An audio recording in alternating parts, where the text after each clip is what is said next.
Well, I want to make this video because I feel like a lot of minimalists out there, people who are used to using window man like exclusive tiling window managers and everything, we have a tendency in inside of those communities to make it seem like using a full featured desktop environment, especially one like KDE or GNOME, where they are very much full featured and what most would consider bloated desktop environments.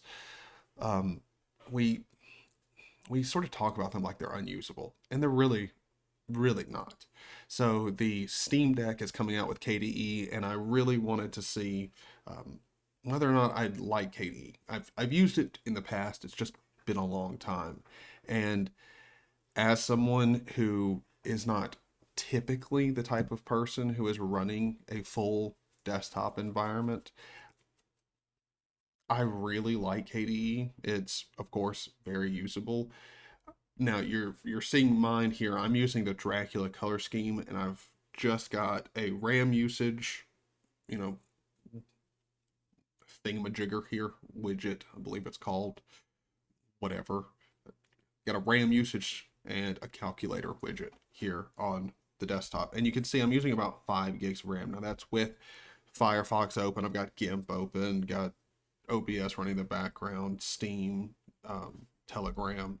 So I've got plenty of stuff running in the background. But after a cold boot, it's using a little bit over a gig of RAM, which is not bad. You're probably getting something way lower on something like DWM, but let's be honest, if you're a new to Linux user, you don't even know what DWM is, and I might as well be speaking gibberish right now. So yeah, compared to Windows, you're doing awesome. Like I think Windows off of a cold boot is using like 4 gigs of RAM. So yeah, I just with all my shit running, I've just now gotten to the point where I'm meeting Windows at its RAM usage. So it's fine performance wise. I even have the like obscene like window effects where it's just all types of this. I like it.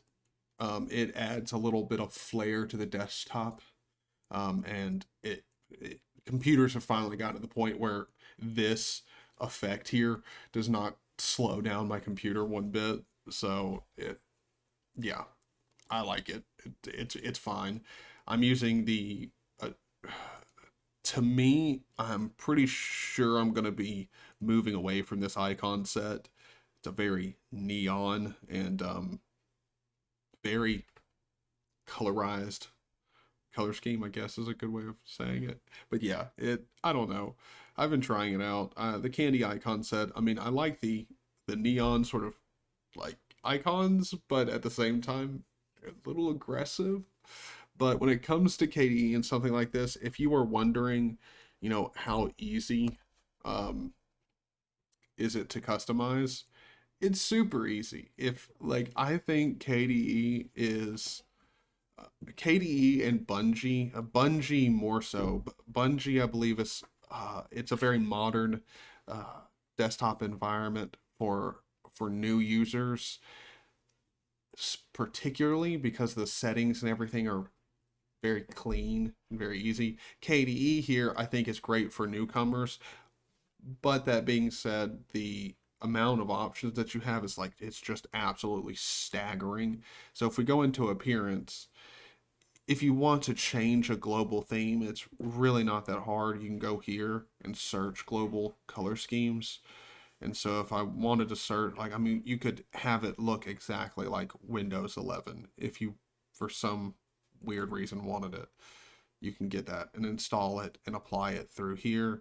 You can change your application style if you want to go in and, change the system fonts to however you want them to be.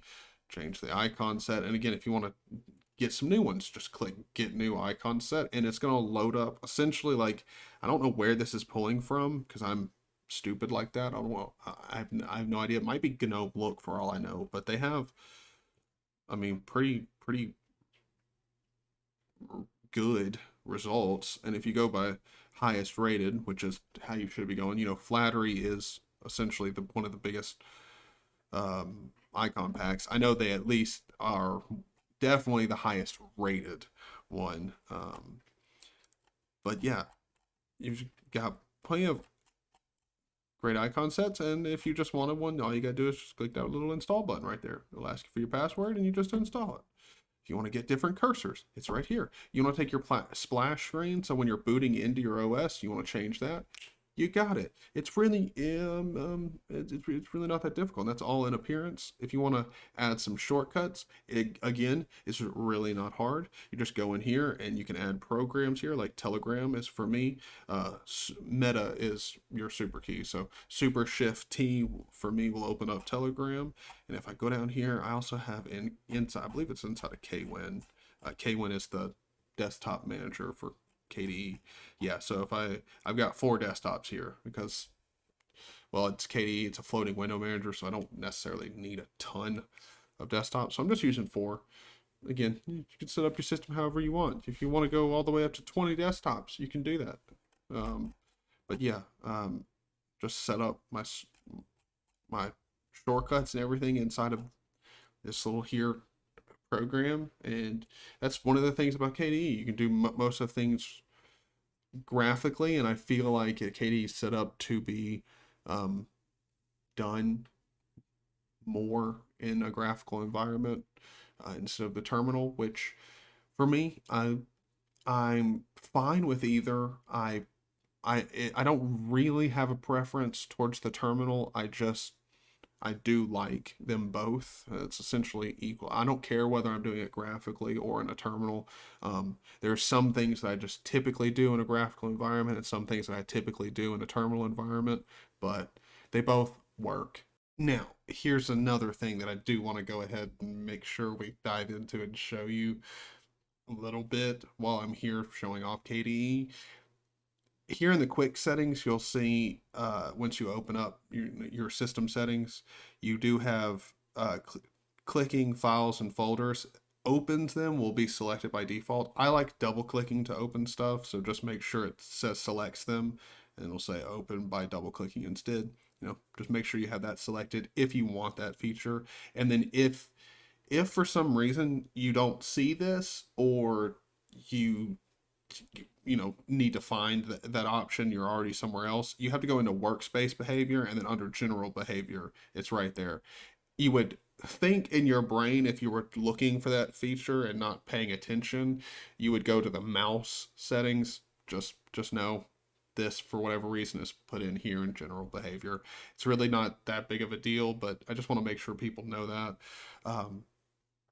And then once you go into your settings, you can change a lot of how KDE works in here. I know this is not relevant for a lot of the people who watch my channel because I know a lot of you do use Linux, but I do want to dive into just how much you can do through the settings here and sort of where things are, because I know people are going to want to see this. So you can change how your window management and task switching and everything, you can change all of those options in here. But workspace behavior is probably where you're going to spend a lot of the time, not necessarily setting up your desktop, but customizing it to you. Desktop effects, you've got a lot of stuff in here that you could turn on. If you want to get the wobbly windows like I've got here, and you're new, it's down in here somewhere. Appearance, where is it? I've got the blur still turned on. Translucency, wobbly windows, right there. So you just want to turn on wobbly windows, and then bada bing, bada boom, you got wobbly windows. And there's a ton more that you can go through here and find that you might like. So I could turn on this right here and click apply. And now when I switch my workspaces, it's going to switch with a cube effect, which I don't know.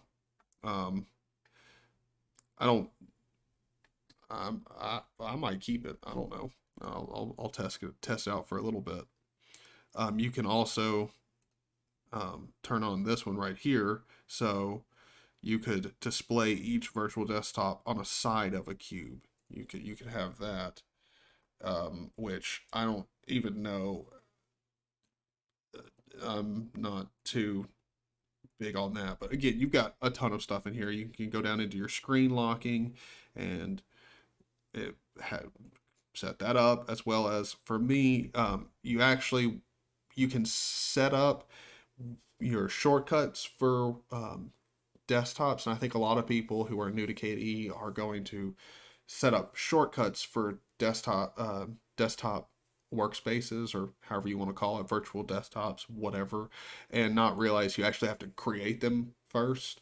So if you want those 20 workspaces before you set up those shortcuts, you need to add them here. And as soon as they're added here, those will work, no problem. And you can also set it up so you can have, like, different screen edges that do different stuff. Not big on that crap, but you can do it. And if we dive back down into appearance, oh no, not splash screen. I think I already showed that off. Oh, yeah, you got plenty of stuff that you can change here in the settings, and KDE just does look and function fantastic. It really really does, and it's also not difficult to use. It just can be overwhelming with the settings. Let's be real.